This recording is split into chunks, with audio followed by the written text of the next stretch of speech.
જય શ્રી કૃષ્ણ. રાધે રાધે.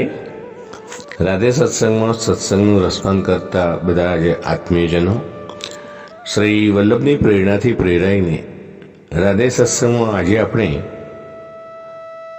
શ્રીમદ વલ્લભાચાર્યજી અને વિજ્ઞાન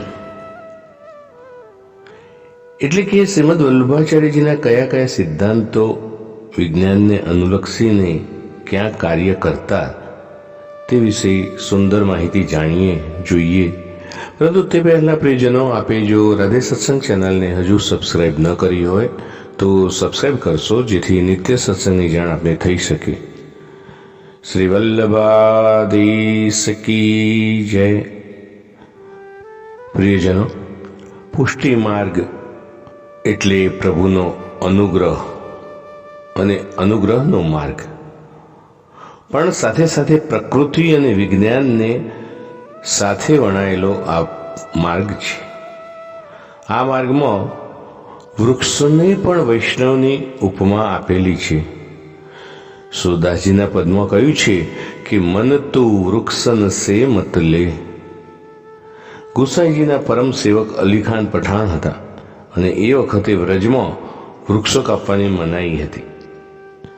શ્રી ગુસાઈજી અકબર પાસે ફરમાન જારી કરાવ્યું ને તેમ અકબરે આ કામ અલીખાનને સોંપેલું અને અલીખાન પરમ વૈષ્ણવ હતા. આવો છે આપણો પુષ્ટિ માર્ગ કે જેમાં વિજ્ઞાન પણ સમાયેલું છે. અમેરિકાના એક વૈજ્ઞાનિક કે જેમનું નામ આલ્બર્ટ કેરોને શ્રીમદ વલ્લભાચાર્યજીની વૈદિક સેવા પ્રણાલીનો અભ્યાસ કર્યા પછી તેમણે આ જણાવ્યું કે શ્રીમદ વલ્લભાચાર્યજી અને વિજ્ઞાન તો વિજ્ઞાનના કયા કયા રહસ્યો તેમાં ક્યાં સમાયેલા છે તે વિશે આપણે જોઈએ. આ આલ્બર્ટ કેરોને પોતે વલ્લભાચાર્યજીની વૈદિક સેવા પ્રણાલીનો અભ્યાસ કર્યો અને પછી પુસ્તક લખ્યું, ધી સાયન્સ ઓફ રિલિજન. અમેરિકામાંથી બહાર પડતું આ પુસ્તક, એમાં પોતે લખ્યું છે કે શ્રી મહાપ્રભુજી એક મહાન તત્વચિંતક અને એક સારા વૈજ્ઞાનિક પણ હતા. અને એનું કારણ એ છે કે તેમાં વારંવાર હાથ ધોવા એટલે પુષ્ટિમાર્ગી ભાષામાં ખાસા કરવા, વારંવાર સ્નાન કરવું, અપરસ કરવી, શુદ્ધ વસ્ત્રો પહેરીને અને જગતને વિજ્ઞાન સમજાવ્યું કે સફેદ વસ્ત્રોમાં બેક્ટેરિયા જીવિત રહી શકે નહીં, તેમજ હસ્તધૂનન ન કરવું, દૂરથી વંદન કરવા. હસ્તધૂનનથી એકબીજાના બેક્ટેરિયા લાગી શકે છે. કપાળમાં તિલક નિત્ય કરવું, કંકુ પાસે બેક્ટેરિયા રહી શકતા નથી. આવા બધા કારણો પોતાના પુસ્તકમાં તેમણે ઉલ્લેખ કર્યો છે. એમણે એમ પણ કહ્યું કે શ્રી મહાપ્રભુજીએ જ્ઞાન સાથે વિજ્ઞાનનો આવિષ્કાર કર્યો છે. અન્ય કોઈના હાથનું ભોજન ન કરવું જોઈએ, એની પાછળ પણ મહાન વિજ્ઞાન છુપાયેલું છે.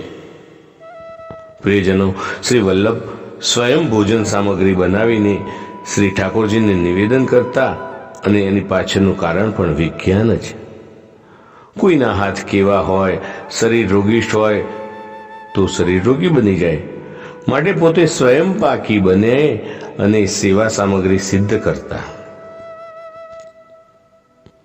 શ્રી મહાપ્રભુજી વિશે અમેરિકન વૈજ્ઞાનિકનો મત આ માર્ગ વિશે આ પ્રમાણેનો છે.